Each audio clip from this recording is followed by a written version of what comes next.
It's Alex. Today I'm going to be showing you through this tutorial how to set up hosting, get a domain name, set up an FTP server for your content, and install WordPress on your website.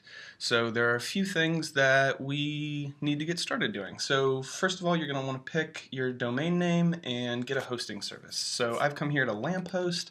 This is just one hosting service. I've used it before in the past. Most hosting services will kind of have a similar layout. They'll offer similar services. If you're using a different hosting service, that's fine. I have no problem with that. You just need to be able to show me that you can kind of walk through all of these steps as well. So let's get started. I'm working here on Lamphost. I'm going to get hosting going. So I'm going to go to hosting services up here. On the main bar, you'll see there's a drop down with several different options. We're going to choose shared hosting for this assignment. And we're doing that because it's the cheapest option for the most part. Just you know, a lot of people probably won't be saving these websites, or if you are, you'll kind of figure out what you need for hosting as you kind of develop your site. But we're picking shared hosting, and that's a hosting service where essentially all of your content and files and what is accessed for your website are all on these giant servers, giant huge computers that keep your data and everybody else's data kind of housed so that it can access to be displayed for the web. So we're going to pick shared hosting. Click through that.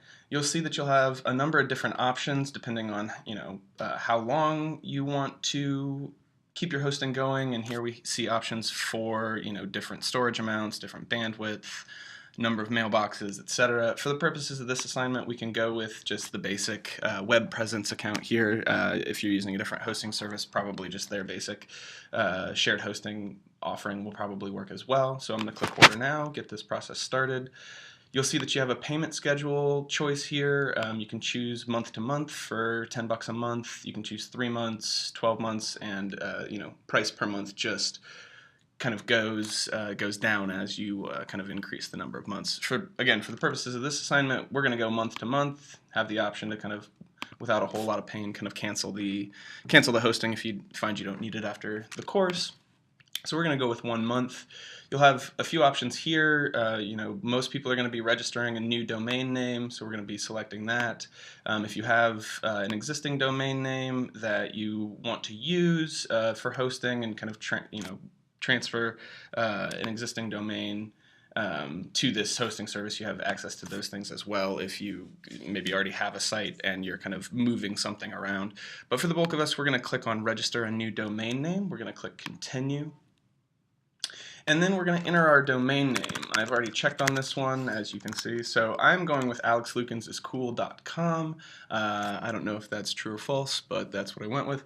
If just as a reminder, from what we talked about in class, you can, anytime you need to kind of check on the status of kind of any permutation of a website domain name, you can come to the site Whois, which will kind of show you what their offerings are. You can select domain names and kind of get them secured through this service as well. However, there's usually a pretty big delay, of a couple days or so between kind of securing your domain name here and it getting set up on your hosting over here if you use a different service, which is why for most people, we're going to be kind of using the kind of built-in Lamphost domain name selection. So alexlukinsiscool.com, we're going to set that site up. I'm going to click continue. And you'll see that in that domain name registration, we're also given a payment schedule similar to the hosting schedule. So we're just going to go with 1 year. That means that I will kind of own this domain name, it will be kind of leased to me for a year before, no one else will have the ability to have that site. So I'm just going to go for a year. You'll see that's $15. So you're going to be paying roughly about $20, $25, depending on how long you're going to be. You can see that my hosting fee's prorated because they do it month to month, and it's halfway through the month. So for this month, it's just going to cost me $5. Next month, it'll cost me that full 10, etc., etc. So then we're going to proceed to checkout. We've now kind of got our domain name and our hosting going. We're going to proceed to checkout here. You'll see here that you need an account with Lamppost. I haven't set one up, so I'm going to go ahead and set one up. You should do that as well. You'll see that I've got my account credentials kind of plugged in here, username, password, agree with the terms, enter a CAPTCHA. We're going to create that new account. We'll see if I got the CAPTCHA quote right. First time for everything, I got that one. So we're going to go through this checkout. You'll input your own information and you will get this thing submitted so that you can get started on your website. So after you have gone through giving your account info and then kind of going through billing, we'll see that we're here in the place order now column. We're going to go ahead and click place order.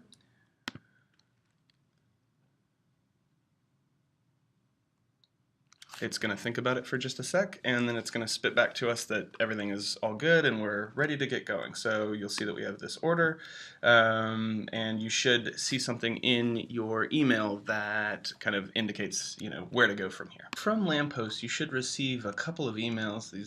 These two here that I haven't opened yet. You'll get one that'll kind of thank you for registering. Give you the support contact if you need to contact your hosting email or your hosting service. And then you'll get this email, which is our important one. This is going to be kind of locating for us some username and passwords for this SQL database. You don't need to know exactly what that is for this assignment, but you're going to want all of this information for later, so I kind of recommend just Command-C or Control-C, just copy and paste this somewhere else into a text document, something like that. There's that. So we'll save that for a little later when we're getting into our FTP. So we're going to log back in to our hosting service, and we're going to set up our FTP server. So we're going to come into Lamppost. We'll come into our hosting manager service here. You'll see they've got my domain listed here. We're going to come into the site manager there within. You'll have to log in. You'll use the credentials that you should set up for Lamppost site. So I've already got them kind of plugged in here. I'm going to log in.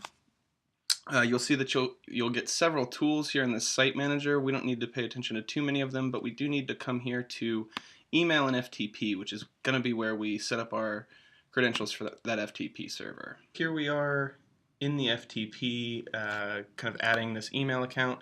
In this email account field, this is going to be an account that's set up for your personal website. So this won't be your Gmail or your BSU email, as you can kind of see down here. What you're supposed to enter in here for this account is something to go before your domain name. We see alexlucansiscool.com here. So I'm just going to put in my first name, Alex. It'll be alex@alexlucansiscool.com. Put in a password.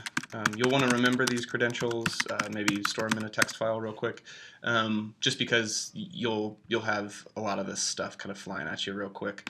I don't know what Spam Assassin is, but I'm assuming yes, I want it. It's going to affect your email. Not that you're going to be checking that email for the purposes of this assignment. Same thing with filtering here. The biggest thing that we do want to do with this account that we're establishing is to enable FTP access. So we're going to use an FTP server to work with a lot of the files on our site. So then we'll click on Add Email Account. That's going to set up that FTP server, and we see our credentials right here, Alex at alexlucansiscool.com.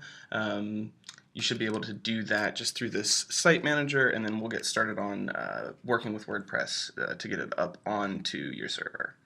Okay, so from here you've gotten your hosting and domain. We're going to go forth and start working with WordPress. You can check your site here. You can see that alexlucansiscool.com does exist, just has this really basic text here. We're going to come over to wordpress.org. Don't utilize wordpress.com. You really want to utilize wordpress.org for this to work effectively. So we're just going to come here, download WordPress, big blue button, and we're going to download WordPress 4.7.3. That'll start downloading, and once it downloads, we'll work to get it kind of up on our FTP server. WordPress has this zip file, so we're going to go ahead and unzip that. It'll give us a folder full of WordPress's source files here. A lot of stuff you don't really need to pay too much attention to. The big one that we're going to look at is this WP config sample file. It's just the default file that they kind of leave there. It's an empty shell, and we're going to make it our own. So we're going to delete out that word sample so that it just becomes WP config.php. We're then going to open that in some sort of text editor. I'm using TextEdit. You'll have several options available to you. And then we're going to take some information that we got from Lamppost and kind of embed it into this config file. So you can see these, database name, username, password, all of these things. All of these should have been sent to you from Lamppost in an email. So we see here the database is alexlucansiscool.com. So we're going to take that and place it right there in the database section. My username here is this number 12156. So I'm going to incorporate that here. And then this long string of random characters here is my password. So I'll be taking that and putting that where it says password here. That's all you're going to need to do in this config file. You can go ahead and save that file and exit out of it. And then we are going to take that new stuff and we are going to put it on WordPress with our FTP client. I am going to be using FileZilla. It's cross-platform. It's free. A lot of FTP clients in recent memory have actually started charging a decent amount for their services, but I'm using FileZilla here. You can use anyone at your disposal. A lot of the stuff in Ball State's Media Labs will use Fetch, other things like that, but just some sort of FTP server so you can access that that stuff that's on it. So we're going to come up here to host, and the host name is going to be the name of my site, alexlucansiscool.com. My username that we established a little bit ago was alex@alexlucansiscool.com, and I'm going to input my password. You can leave port blank. It should likely kind of autofill that port for you, so we'll just hit quick connect. It's going to try to verify certificates, get a connection, getting logged in, and then it's going to try to retrieve the directory listing, meaning here over in this window where it says not connected to any server, once we're fully connected, we'll be able to see all of the files therein when that happens. So now you can see that it's pulled up my directories. This is everything that's on the site. Right now it's very, very little. Nothing that really matters too much, but we're going to take this entire WordPress folder, we're going to copy all of its contents, drag and drop. We're going to put this into our htdocs folder. FileZilla, you can see that it is transferring to the FTP server. This could take a while, just given how FTP servers work. So you'll be sitting here for a little bit waiting for all of these files to kind of get queued and successfully transfer in here. FileZilla has transferred all of our files over to the FTP server. We can navigate to our domain, alexlucansiscool.com. We'll check that out and we'll see that WordPress has put the install, the WP admin here on. You will add your site title, give yourself a username, password, email, and then you will install WordPress and we'll get started working with it.